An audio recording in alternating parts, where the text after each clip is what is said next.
Te souviens-tu avoir senti ces parfums merveilleux et vu ces couleurs éclatantes en te promenant dans un jardin? Lorsqu'avec mon père, nous avons créé Adam, nous l'avons placé dans un jardin magnifique. Et là, chaque soir, nous venions le visiter. Au milieu des senteurs du soir, nous lui faisions ressentir tout notre amour. Puis il y eut la chute, et l'accès au jardin fut fermé. Ce fut la vie hors du jardin. Sueur et larmes, douleur et mort. Vois-tu, la Bible, c'est en résumé l'histoire de 2 jardins. Dans le premier jardin, Éden, Adam ne résiste pas à la tentation et il tombe dans le péché. Dans le second jardin, Gethsémanée, je résiste à la tentation et je ne pêche pas.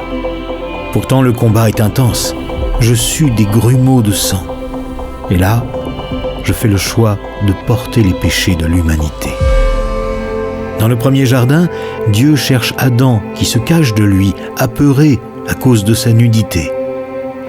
Dans le second jardin, je cherche Dieu. Là, je me mets à nu devant mon Père et je lui dis « Non pas ma volonté, Père, mais la tienne ». Dans le premier jardin, Satan mène Adam à un arbre qui conduit toute l'humanité à la mort.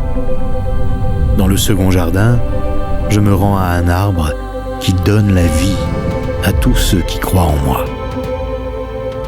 Dans le premier jardin, Adam, par son choix de désobéir, ferme l'accès au paradis. Dans le second jardin, par mon choix d'aller à la croix, j'ouvre l'accès au paradis. Aujourd'hui, tu peux entrer dans le jardin de ma présence. Il est ouvert pour toi. Tu peux en manger les fruits et ressentir le parfum de l'amour de mon Père. Je suis ton jardin. Je suis Jésus.